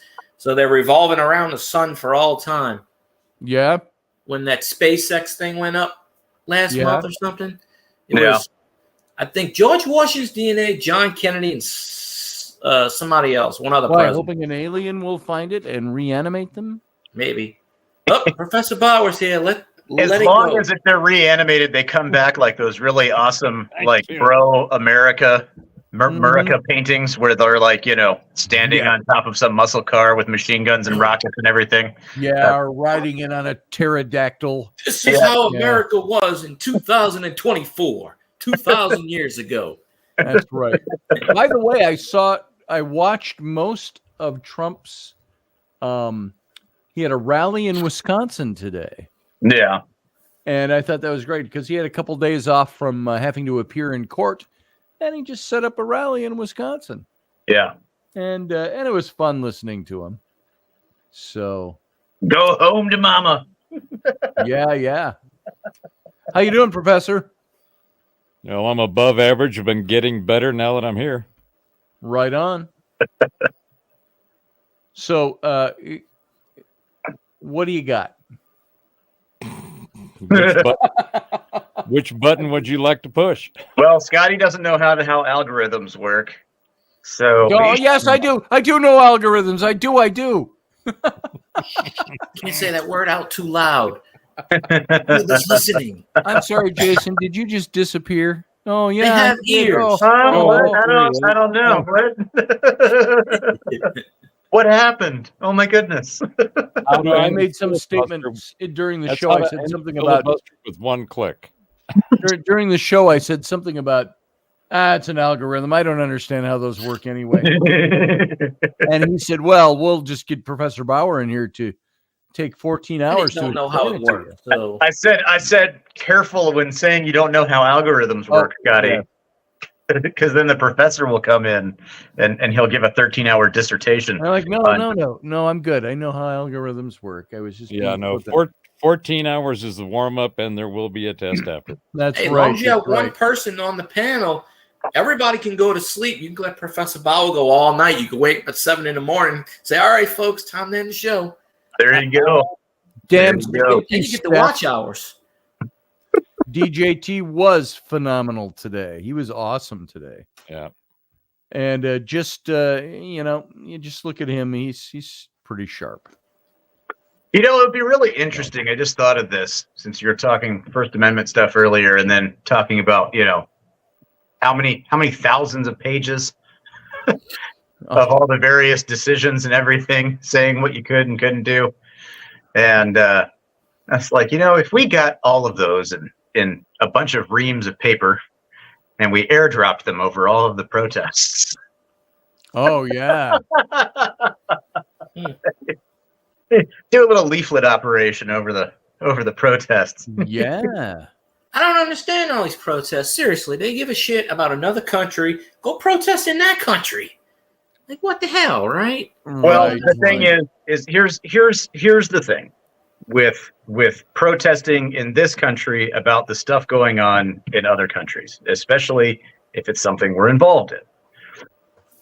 If we are involved in something and they protest here and they protest loud enough, they could potentially, in their minds, influence Mm-hmm. the decision-making process in our country in terms of how we support things. And so that's why people protest stuff that's going on in other countries here in this country. Do you It's really never- think they're doing it organically, Jason? I mean, do you think people really feel that way, or are they being? I think it's a little. I think it's a little column A and a little column B. I think there's more of a. This is an organized, paid for. Well, I definitely think that there's that element, but you're going to have the organic stuff that happens with it, though. Well, those people just get swept up because they're normies. They don't think for themselves, so they get swept up with the energy that's being paid for to go do this stuff. And let me give you some empirical data just to back up my premise. What I see is going on. You remember Occupy Wall Street? Yeah. Yes. Remember Antifa? Yep. Remember BLM? Yep. Remember all of the shit that has gone down in the group protest thing, how it flares up and then it vanishes. Yeah. If that was organic, if the people that were engaged in putting all of their emotional and physical energy into those events, it wouldn't just vanish. If that was organic, it would still be simmering out there. There would still be groups. There would still be something. It would still be like the 60s in Vietnam. I mean, every one of these is an organized, resource-filled event by people who can organize mindless or needy people. The needy folks take the cash and they run. The mindless are the ones who have been caught up and swept into the camp. They're the ones that they're like the reserve soldiers. They get pulled in and paid whenever there's a need to go raise some nonsense. Because if you look at the people, this is there was a guy on the news that was being interviewed today, I think it was, where and I can't remember the guy's name, but he was a former Antifa guy, right? And then I guess he woke up and realized like he had a dose of reality, whether it was like, oh yeah, this is actually how like life and taxes work, and changed his mind, or maybe figured out what was really going on, and it was like no.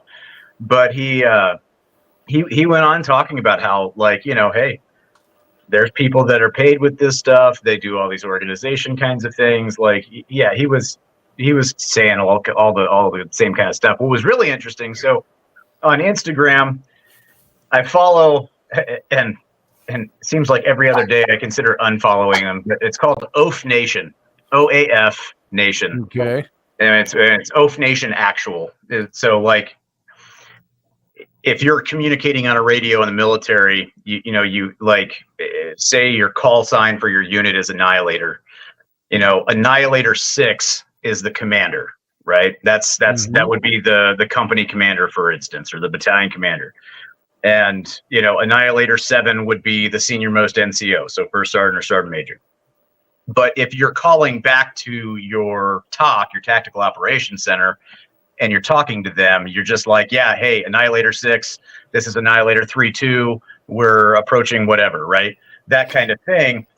But if you need to talk directly to the commander rather than just the talk, you would be like, hey, I need to talk to commander, and they'd be coming on and they'd be like, Annihilator 6 Actual, right? So that's the head guy. If they say actual, it's the head guy. So that's the explanation for that. He's prior special forces dude, has a Brovets company that sells all kinds of cool, t-shirts and hoodies and, things like that. And it's all, goon squad related stuff. So like all of the spec ops, all the special forces type things and whatnot. But this guy, like every other day, he's posting stuff that's very anti-Israeli, pro-Palestinian kind of stuff. And it's like, were you kicked out of special forces or did you ETS out of special forces? And maybe he should have been in special needs, but right. But he put up a post of some of the riot stuff that went on last night with the UCLA thing, and the pro-Israeli protesters ganging up on the pro-Palestinian protesters and all that. The fireworks and whatnot going off. He made this comment, and I was like, "That's interesting." And I actually went in there and I said, "This is the most sensical thing you've probably said in a long time." But he was like, he said, I wouldn't be surprised if there were, what is it, GRU or GSU, basically Russian special forces kind of stuff, CIA, black ops, wet ops, wet work type stuff. GRU. He said, I wouldn't be surprised if there weren't Russian GRU guys in there instigating violence. I was like, yeah, I mean, that's interesting.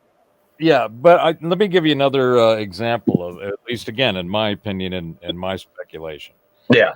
When you look at Jason, and you're a collector of knowledge in this military space and the historical accounts thereof. Most of it useless, but yeah.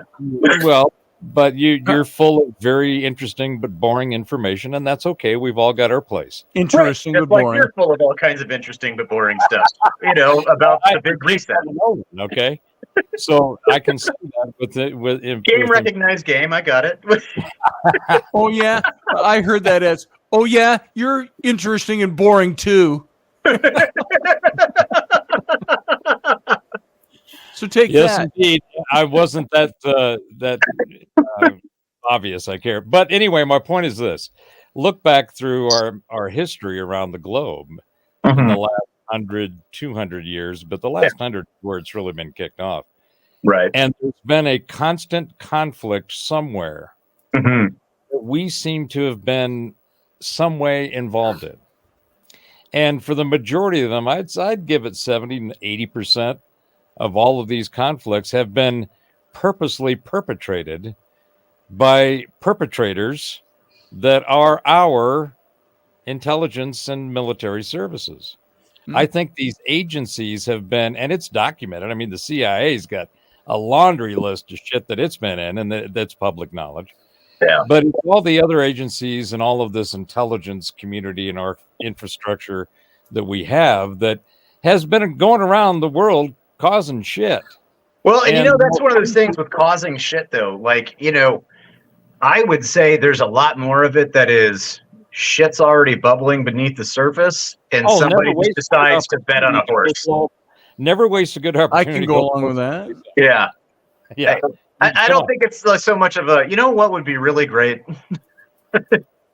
We could get a lot of influence if we just, started a war between these people. So go, I don't know. Go shoot somebody as they're coming out of the sandwich shop.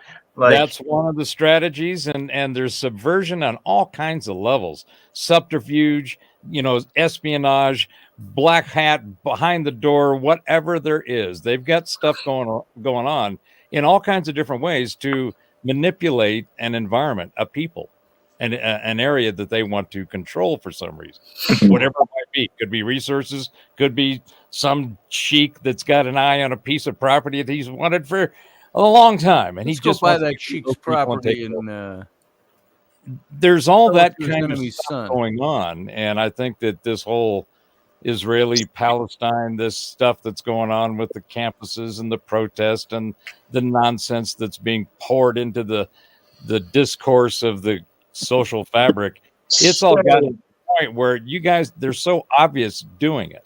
Here's what I would have to sit back in awe of how much cojones and nonsense and self belief that you have to have in order to pull this shit off and do it so blatantly. Well, I mean, so you're talking going on about pulling the strings behind the scenes, right? People that are running this shit, causing this stuff. So you talk about pulling the strings behind the scenes and all of that stuff. Like, look, don't get me wrong. There have been plenty of things that the CIA has most assuredly been involved in. Going back since their creation, even with OSS times, right before the CIA became the thing. It goes back before that, by the turn of the century. Right. Yeah. Going on between the secret societies and the mystery schools, and all of today, people that actually were orchestrating the world as we now have it. There's clear documentation that this is a whole thing has been at play for decades, if not a century or two. So I have great respect for people who look at reality with an authenticity and integrity and objective neutrality to try to see what is actually going on, and is all of the flotsam and jetsam that's coming around and getting piled onto our into our ears, down our throat, up our ass. What is the common constant thread? So, okay, you know, it's all a consistent attempt to divide and confuse and cause chaos right? in But conversation with the people, and that's all. I think you may be tinfoiling it a little too much. Oh, brother, I haven't even got the hat off the back. I was going to say, here's Jason, where I don't think he's even started. He hasn't. Here's a 14-hour dissertation of filling with empirical data that would make your head just swell to near explosion. Look, hang on a second. Hang on a second. All right. So here's you're familiar with Occam's razor, yes? No, yes. The simplest explanation is typically the truth is the most correct. And what's the accuracy rate of that application? I can't give you an accuracy metric. Around 60%. Right. Hey, that's better than 50%. It's better than 40. That's a not too shabby average if you look at the law of averages over the course of everything. It just demonstrates there's flexibility and variability in the experiment. There is, but so I do like to try to apply Occam's razor to things, right? It streamlines stuff, and it probably keeps me from existing in existential dread for the entirety of my life every day. But as I just want to add here right now, because I think it's important to this point, as Spock once said, an ancestor of mine maintained that when you eliminate the impossible, whatever remains, however improbable, must be the truth. Right. So, boom. Looking at things like Occam's razor and kind of looking at my worldview and the information that, I've been exposed to and watching things move around on the map. If you wanted to start going down a tinfoil hat alley, I would probably go in the direction of Russia and China. And the reason why I would do that is because these people have been doing the back alley shifty deal, under cloak and dagger stuff, whether it's, actually boots on ground, cloak and dagger type stuff, or through computers, programming, algorithms, AI, bot farms, all of that stuff. And if you look at what China's been trying to do and what they've been doing, all right, and there has been a certain level of cozying up with Russia. They always haven't been good friends, right? But there is a cozying there. And given everything that China has to gain and lose depending on how things work out, I mean, it to me, it would make a lot of sense if you're going to go down the tinfoil hat path as to what's going on in the Middle East, that we're going to start doing all of this stuff to get these things going. We are going to provide munitions. We're going to provide parts for munitions. We're going to, provide parts for weapons, technology, et cetera, et cetera. We are going to gain from it if we can destabilize the U.S. enough. And it doesn't have to be completely. It has to be just enough that they can't effectively respond. We can do whatever we want with Taiwan. We can do whatever we want in the South China Sea, 9-dash line. We can do whatever we want in our Belt and Road Initiative of the new the new Silk Road, and everything that they're doing with gaining global influence, like how we gained global influence following the Second World War. And I would say, I'm confused. Are you saying that your scenario of Russia and China cuddling up and getting cozy and shit, and them potentially trying to weaken the U.S. from the inside? Yes, individually and collectively. You're invested. I've already talked about the Russian stuff. Are you saying that is tinfoil hat territory? No, I'm just saying that if I was going in that direction, that's probably where my theory would go, and I'm going to leave it at that.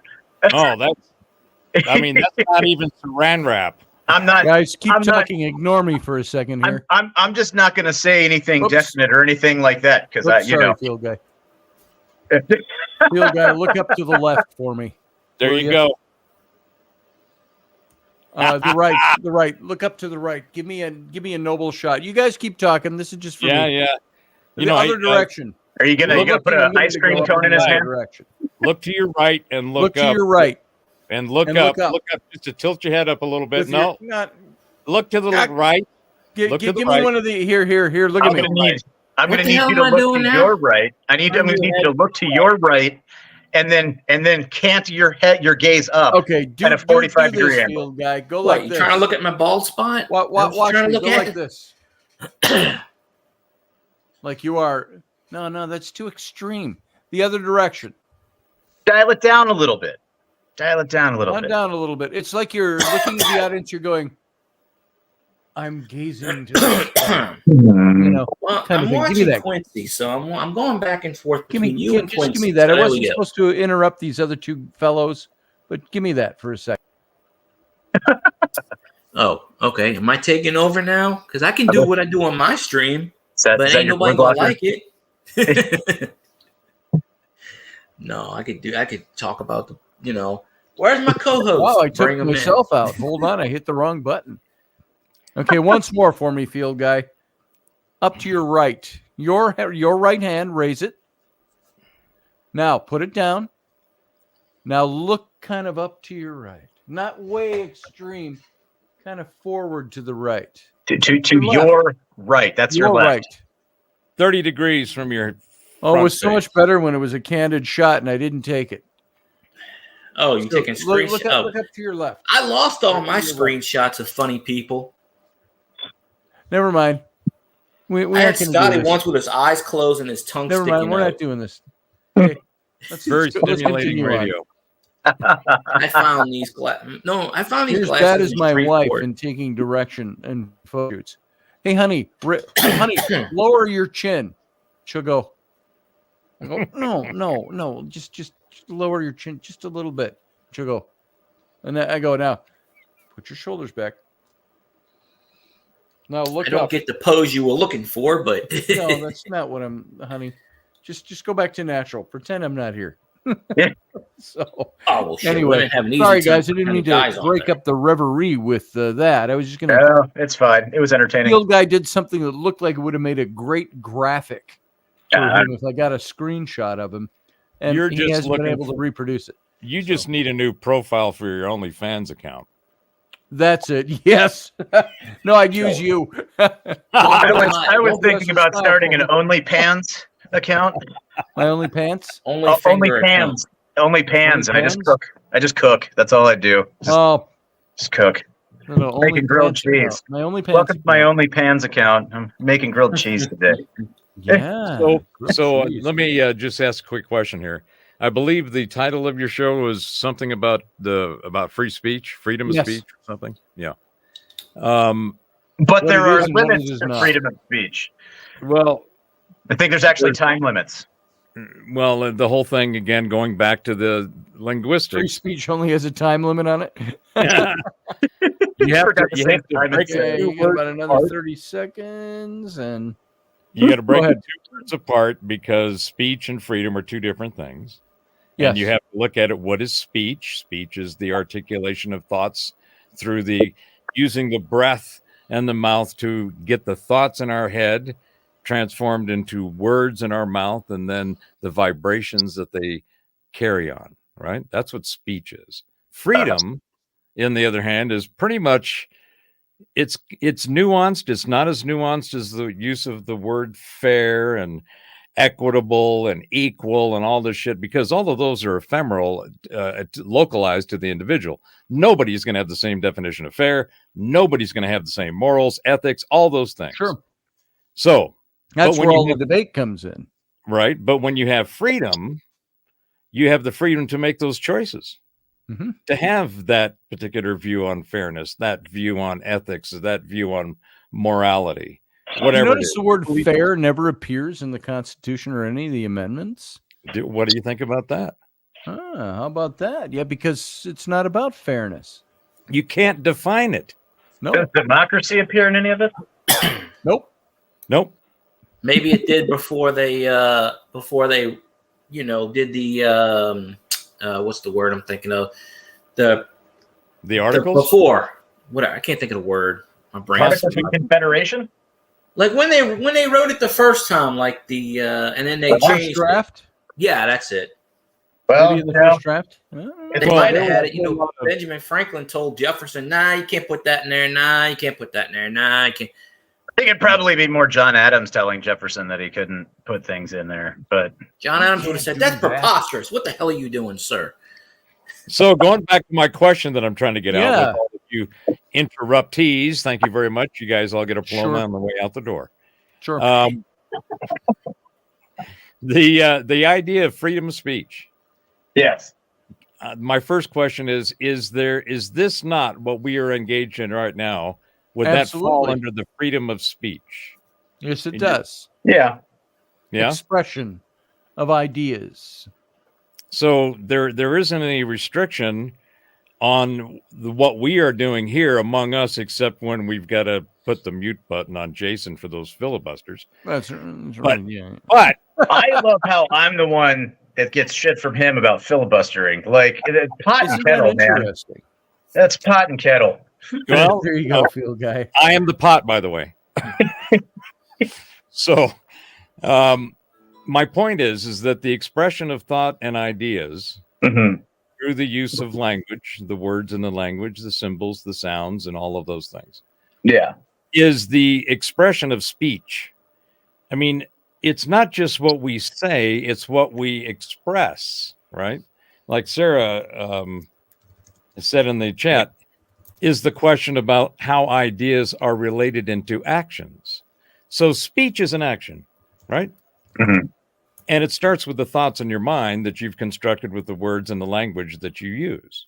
yep, Those ideas and those words have all kinds of different meanings. They can be very easily manipulated into creating ideas and emotions and thoughts that are solely done by the way the words are constructed, the Yeah. story that they tell. Scotty does this all the time with his books. So what we are doing is engaging in the free expression of ideas through the use of speech. right. Freedom of speech. So it's a little bit more nuanced to me than just freedom of speech, because not only has that term been hijacked, weaponized, and tossed around, used, abused, and otherwise throughout all of the After discourse. the fact. But Right. when it was originally written, though, it just meant the things you say. You have the right to say what's on your mind. You have the right to speak freely. And the government Freedom does of not have the right to come in and do And anything. to pursue that which happiness is defined by you, Mhm. right? right. So, There's no such thing as happiness. well, I don't know. The eternal pessimist. I take it every Yeah. time it shows up in that form. So, It's gonna rain. Field That's- guy doesn't say that the glass is half full or half empty. He says, "Hey, this glass is filled with piss." No, we're There. all fucked, and we have to learn how to deal with it. There it is. I'm the optimist. While they're arguing about whether it's half full or half empty, I've drank the glass and Yeah. made it empty. And poured another. Yes. So anyway, my question is this: do you think that your ability to express your ideas in the form of speech is something that you have to manage more closely than you used to? What, today Nowadays. or in general? You used to is in the past. Yeah. So do you Yeah, feel sure. more concerned about managing your speech, the ideas that then I turn don't. into speech? Do you have to manage it more I closely? don't, in a sense of constitutionality. That doesn't bother me. The only time I manage my speech more nowadays is having to deal with morons in the public who want to tear you apart for every little thing you say. Oh, you can't say the word moron. That is actually a medical term for somebody who is, this way mentally, and so you can't use that for fear of offending them. So Well, shut up. retard That is really- the one that it's not- took the biggest hit. Who? I mean, don't go full retard, right? Yeah, don't go be full retarded. retard. And you Yeah. go, well, Oh, when did John they- Ward always used to say, "Oh, that's so mental." So Yeah. you can't say that, saying the same thing. And I John, would say, oh, go ahead. go ahead. I was just saying, John once, he was sitting in the end of my garage, and we were having a cigarette, and the children from across the street, the black family across the street, were walking as a group down to the park, and they passed the driveway, and John's sitting in his cravat and his smoking, and he turns and goes, "Oh, you have Negroes." And I said, "John, you can't say that, and don't say it that loudly." Now, does he have the right to free speech? Can he say that? Yes. Well, But he has the social because that was mores changed because somebody might be offended by that word? but Scotty, he was saying that because that wasn't offensive from his perspective, Right, and from his his learning and the use of it. So unless Right. he knows the new customs, the customs are different than the way that he didn't know. So he would, Right. and this is something where language again becomes very critical. It's like, over in England, they call cigarettes fags. They call the trunk of a car a boot. Mhm. Right. The hood is a bonnet. When Bonnet. I first went to Birmingham, the guys said, we had a meeting. They said, "Okay, let's go out and have a fag." And I'm thinking, what kind of guys did I just start working with? What's going on?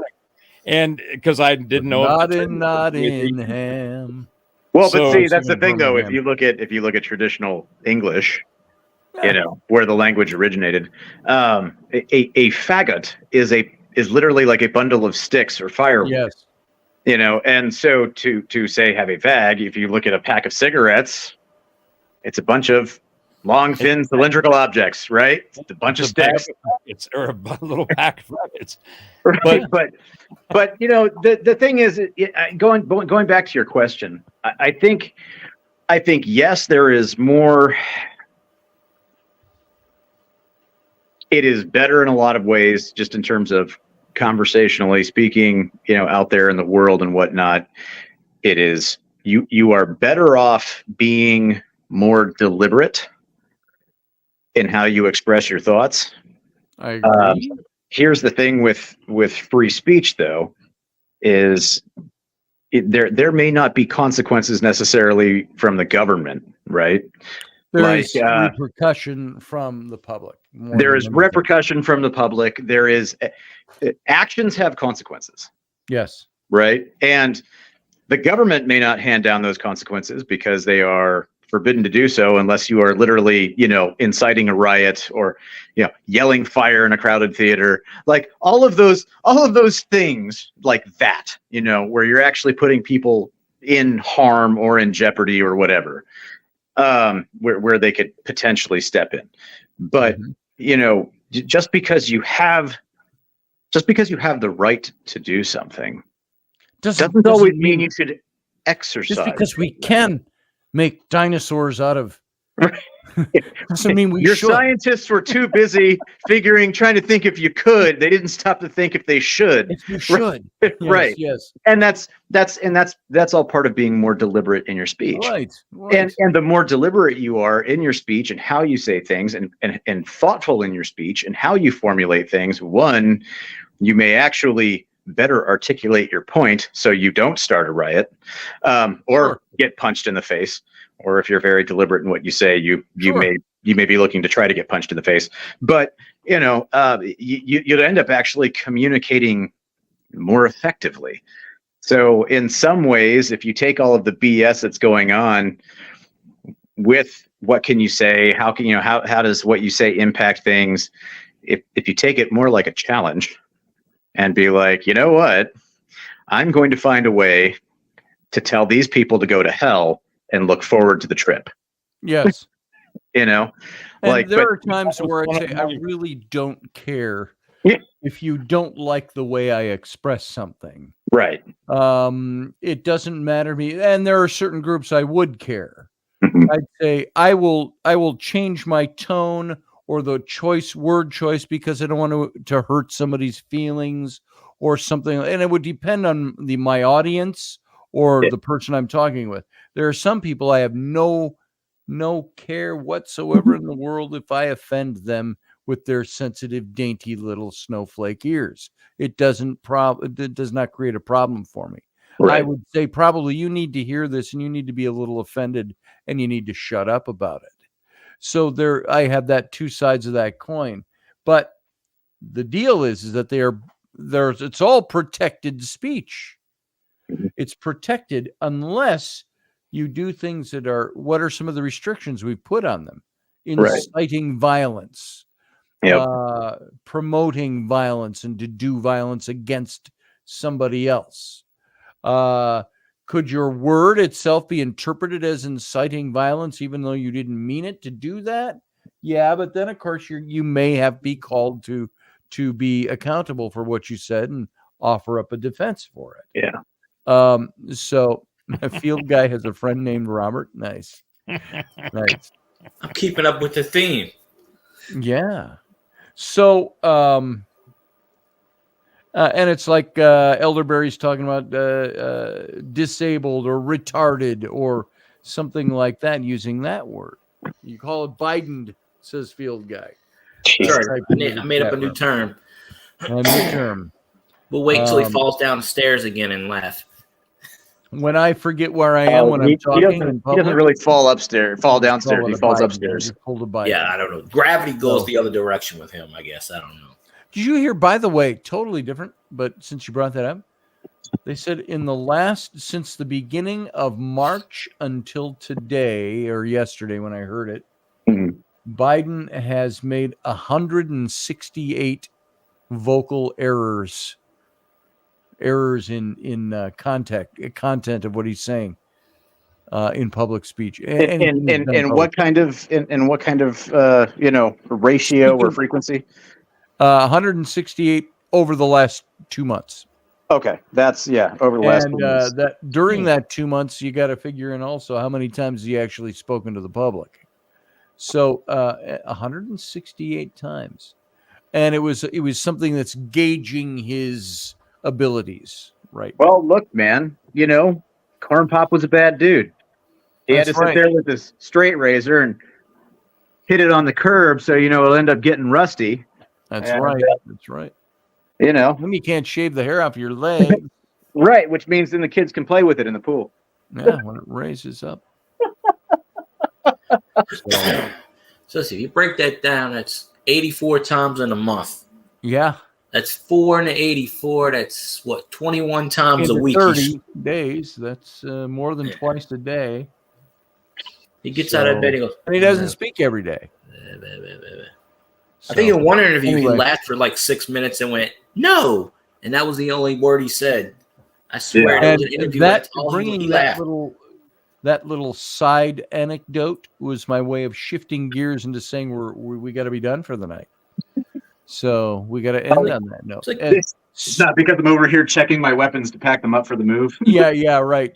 You're working on that tinfoil hat you need to wear next time, JP. Yeah, that's what I thought you were doing. Because I'm going to take mine off the rack next time I get on here, and I'm going to let you have it. I'm going to give you. I'll give you a summary course of chapter 1, and let you go chase those rabbits down those holes. Well, I tell you what, I'm just gonna. When you go down some of these holes, you're gonna go, oh, shit. You're gonna be one of those, like right now. I just did a show with Brian Singh, who's a You prepper. assume I have time to go down these holes? Are you kidding me? You'll find the time once you look in there. But I just did a show with Brian Singh, who's a prepper and one of the organizers for the Full Disclosure Now conference this July down in Florida. And we were talking about, what does it take to actually be prepared? And a lot. Right. And the question was, be prepared for what? Right. Right? Yeah. Because there's all kinds of weird shit that is happening, let alone could happen. And that's when you have to start doing probability and trends analysis. You know what I'm talking about, Jason. Yeah. You've got to do that in your planning, all of your strategic organization, what you're trying to do and how you're going to get there, and plan for as many contingencies as you can along the way. Right. So if you don't do that. And don't forget the enemy has a vote. They got airplanes too. So my probability and trend analysis for the ending of this show. There you go. I gave you a segue, Scotty. It's a segue right there.